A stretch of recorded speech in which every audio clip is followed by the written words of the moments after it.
All right, welcome back to the channel, subscribers. Deontay Wilder is going to beat up Tyson Fury, man. I am I'm pretty sure of it. If you have not heard the video on 78 Sports TV's channel, his interview with Deontay Wilder, man, make sure you go over there and listen to it. I want to talk a little bit about some things that the champ said in that interview, and just, man, I did not know that he had a broken arm and couldn't spar for the first fight with Tyson Fury. And then he describes his thought process in the Luis Ortiz fight. Y'all think he don't have skills and doesn't understand boxing? You're nuts. That was like sitting in school listening to that man talk about boxing. Let's talk about that in this video.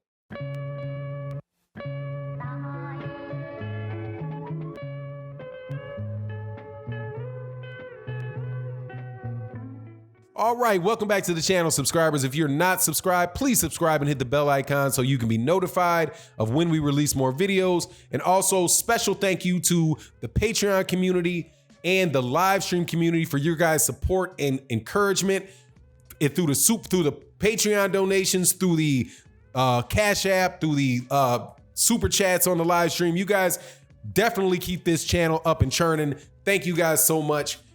Also, make sure you come to OG Boxing Talk on Sundays, 8 a.m. Central Standard Time with myself, Blood Boxing, KQKC Boxing, Trap House Boxing, and the boxing historian, Curtis Anderson. Let's chop it up. Okay. Deontay Wilder is supposed to be fighting Tyson Fury. And Tyson, I did a video about this earlier today, or I don't know which is going to go up first, but I did another video where I talked about how Tyson Fury said Deontay Wilder looks so terrible in the fight against Luis Ortiz. In this interview that 78 did, shout out to 78 Sports TV, did with Deontay Wilder. It was about a half-hour interview, and it was, man, that's the place you listen to Deontay Wilder. And the longer these interviews go with Deontay Wilder, the more he just starts, you can hear Deontay Wilder. And Deontay Wilder relaxes, he talks for a long period of time, and he really comes out of his shell because it's clear that the guy is sitting down talking to a friend. So when he starts talking about how people say he doesn't know how to box, he talked about Tyson Fury and his preparation for the Tyson Fury 1 fight, and he talks about what he saw with Luis Ortiz. Now, the first enlightenment that I had, because I had heard it before, but I heard other people say it, but I never heard it from Deontay Wilder himself. Where he said that he had a broken arm 12 weeks before that fight, and he couldn't spar or throw a right hand for the whole training camp because his thought was, I'm not going to throw my right hand and hurt it unless I'm getting paid for it. So what his biggest weapon for the whole training camp, he was not able to utilize or work with or strategize with, and it could have been very, very rusty. Regardless, he says my arm was broken and I went into the fight like that, but I didn't pull out of the fight. He said he didn't say, hey, I got a broken arm, I can't travel, we got to push this fight back. He said, no, I'm going to fight. I'll fight with a 3rd-degree burn. I'll fight with a broken arm. I'll fight with a broken hand. It doesn't matter to me because I'm good enough where I can get in the ring and I can find a way to make it happen. And number one, just how honesty came off makes me believe it, because he wanted a rematch. He also talked about Luis Ortiz, and this is where I was like, man, this guy is I think he's really going to hurt Tyson Fury. Because when you listen to the way he broke down Luis Ortiz and what he was seeing, for example, he said, I was looking at Luis Ortiz and I was noticing what Luis Ortiz was looking at. Luis Ortiz was looking at my feet. He was looking at the crowd. I could see everything that he was doing.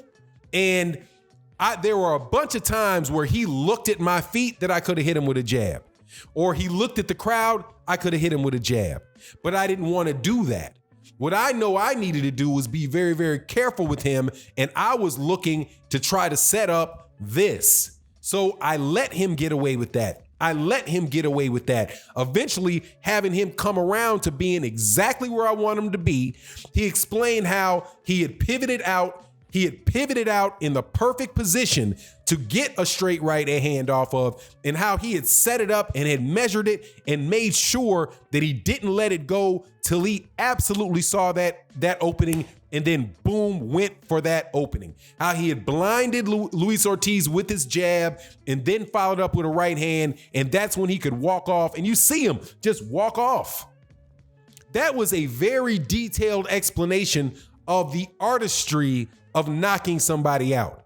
He also explained that people talk about what boxing IQ is and intelligent. You say, jabs, being smart in the ring, all this, but people have never seen his style before. And his style is his own style. So the way that he goes about it is going to be different than the way somebody else goes about it. But the reason that it resonated for me was that the way that he talked about it matches up perfectly to his record. This is a guy that has 43 professional fights. He has been in the ring and done this 43 times, having practice setting up knockout punches, not just going in there blindly throwing his hands all over the place like, hey, whatever, when it lands, that's it. But no, putting the guy in the position, baiting him to do the things that Deontay Wilder wants to do. He basically explained the process of outsmarting Luis Ortiz, not out punching him, outpowering him, but outsmarting Luis Ortiz. And this is a Luis Ortiz who has 500 amateur fights. He won in the amateurs, because that's when they say, hey, amateurs, your skill in the amateurs shows what kind of boxer you are. Nobody would deny that Luis Ortiz is an excellent boxer. He outsmarted an excellent boxer and landed one big shot and took him out. And he had already knocked him out before. He did a better job the second time around, which tells you that he learned. He learned from the first. He learned from the first and adjusted and capitalized on it, planned it out the way. Now, another big factor in this was Deontay Wilder said that he was sick for the fight with Luis Ortiz, that he had a flu. This is stuff that champions go through, that you have when you have to fight, when you have a hurt shoulder, when you have a broken arm, or when you break your hand, or you have a 3rd-degree burn, or something happened to something happened in your personal life that throws you off. It's the first time that you're in a new country, right? Like, for example, Anthony Joshua. Anthony Joshua's doing everything he wants to do, and then he comes and goes into Madison Square Garden, which is in a new arena, right? In a country he's never fought in before, having to spend times, not being in his house for several weeks or whatever it was since he got to the United States, and having to adjust to all that, and his head wasn't there. Deontay Wilder, on the other hand, when you do that 40 times, you stay active, you consistently do that, regardless of who you fight. You're gaining experience. You're practicing that angle. You've seen things in a professional ring over and over and over again. And that's what Deontay Wilder talked about in that interview, how he saw everything that Luis Ortiz did. He has already seen before, and he anticipated, and he knew how to react to that. Now take this back to Tyson Fury. Tyson Fury, on the other hand, does not have nearly as many fights as Deontay Wilder has. As a professional, he does not have the experience that Deontay Wilder has. He does in championship fights. He does not have the experience that Deontay Wilder has. Tyson Fury, for all of the humbug and all of the talk, has only fought in 2 championship fights. 2. 1 win and a draw. Deontay Wilder has fought in 11 championship fights, 10 wins, 1 draw. 10 wins, 1 draw.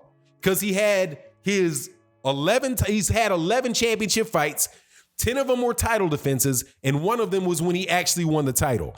Now, the pay-per-view also. Now, Deontay Wilder made admissions about the Tyson Fury fight, the first one. He's like, look, man, I just wanted to hurt this dude. You know, it was my first time. Now, he didn't say first time on pay-per-view. He was like, I was just too anxious. I was just too, just really trying to hurt him. And there are things in there that I just shouldn't have done. Now, notice, Deontay Wilder is telling you in this interview with 78 the mistakes that he made, what he did wrong. Tyson Fury has admitted nothing. Tyson Fury just claims he got robbed. Tyson Fury acts like he did not get put down twice. Tyson Fury is not the type of guy, it seems, to own up to his mistakes or to do much reflection whatsoever. At least in the conversation he's having, he's out there just calling Deontay Wilder a bum and how he looked bad against a 50-year-old man. And even though Deontay Wilder knocked the guy's soul through the back of his head, but you didn't look bad against Otto Wallen? No, it was just a lucky punch on his part. That's just a lucky punch, and I overcame it. That's what I did. I did something really great. I overcame it. Nah, dog, you got your shit opened up. I got up like the grave digger from that knockdown. But you got knocked down. How are you going to prevent that from happening again? What mistakes have you made, Tyson Fury, that would prevent you from having that happen again in the third round? And if that happens in the third round and then it happens in the fifth round, how are you going to prevent this dude from continually doing it to you since he's already done it to you twice, maybe 3 times? Because there's another time you went down on a grazing punch that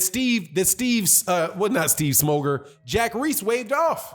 So, hey, man, I don't know, man. I think Deontay Wilder has a significant edge going into this Tyson Fury rematch.